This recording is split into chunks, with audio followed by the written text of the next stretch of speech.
All right, everyone, we had an article the other day where it was reported that, yes, indeed, Zuckerberg himself was intrinsically involved with the deplatforming of Infowars. Now, this sort of takes the wind out of the sails of Holt's claims, maybe, because it seems that Mark Zuckerberg was more involved, in the wake of the Apple decision. Spotify, I think, was third.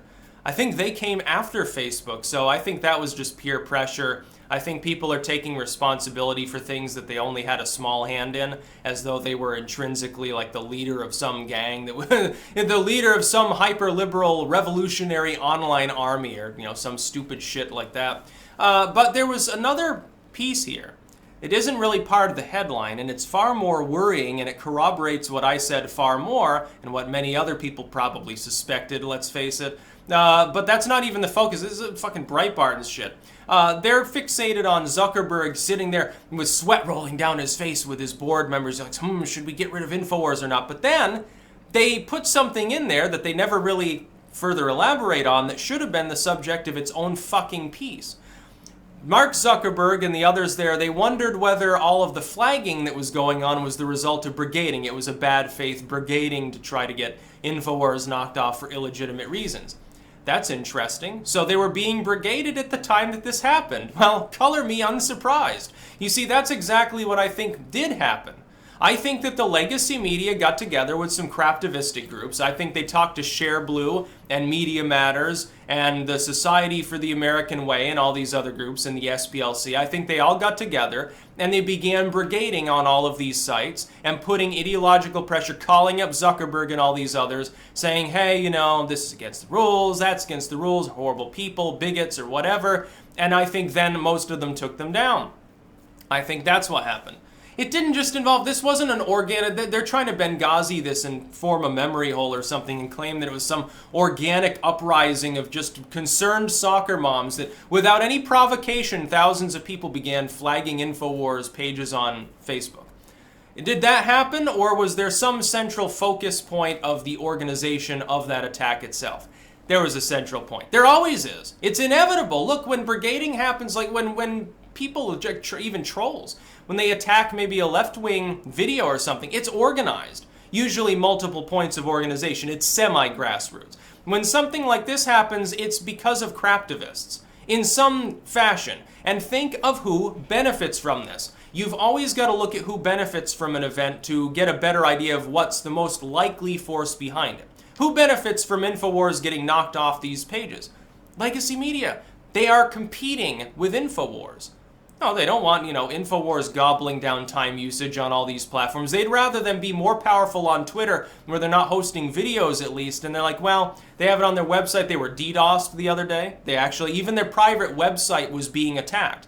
Well, it's an ongoing false flagging rating campaign. These sites should be confronted with this info and be like, hey, you shouldn't be kicking people off your sites because a pitchfork-waving mob decides they shouldn't be there.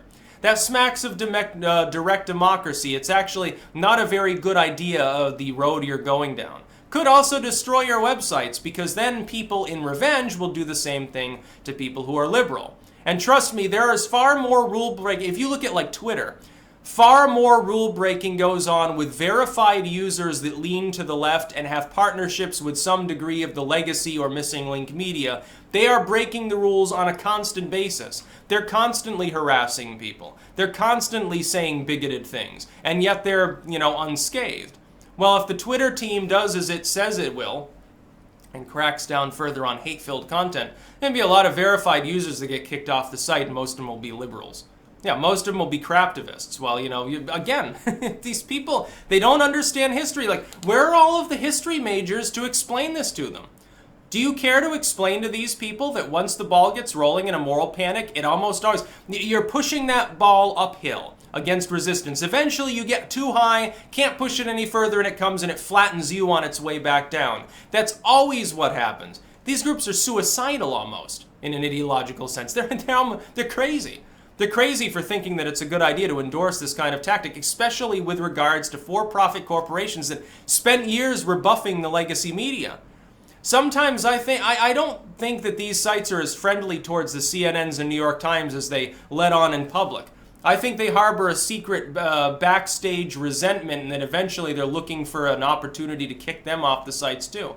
I hope that happens. I hope that there's actually collusion by big tech to screw the legacy media, and that they're doing this to, as a stopgap in the meantime while they're planning how to do that as part of some elaborate move. Unfortunately, I don't think that'll happen, but it'd be the best thing for this country, really. So Zuckerberg was involved. It's like, well, I thought this was all organic and shit. Well, no, well, Zuckerberg was involved. Don't you think he called up the other tech leaders when he was at this board meeting? Hey, back us up. We've got to kick them off. We would appreciate it if you did the same, because only if we work together can we all, basically, people's ire will then no longer have one group to be directed at. If we kick them off and nobody else does, then we're going to get dogpiled by millions of people. But if we all do it, we'll only have a few 100,000 people really trying to stir up shit on our site. So let's all pull together and ban them simultaneously. And I guess YouTube held out for a day, and they're like, yeah, we're not sure. And then they said, okay, we'll go along. And then Jack Dorsey, of all people, said, no, we're not going to kick them off at all. Now, fuck you. More people use Twitter. My stock will go back up, maybe. That's probably what's going to happen. I think that was a very funny move. Some people are saying that he was optioned for it and then just got cold feet. No, I think that it's a career move, honestly. I think it's purely for fiscal reasons. These sites only operate to generate profit, to generate money. That requires, popularity, people using your site. The Twitter has a declining audience. But if they're absorbing 1 million Infowars fans that have nowhere else to connect other than the main website, yeah, that's a pretty good move for them now, isn't it?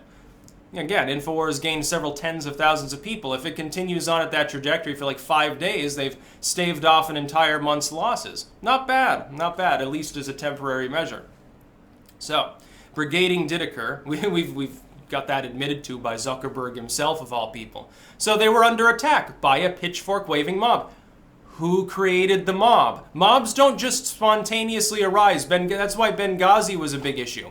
People didn't just attack the embassy for no reason. At first, they tried to blame it on a shitty YouTube video that was probably made by CIA members, of all people. Then, of course, they realized that was totally false, and then they said, well, it's just an uprising. They just got angry all of a sudden. It was totally organic. Wasn't planned, wasn't coordinated, had nothing to do with militants. Just an angry mob.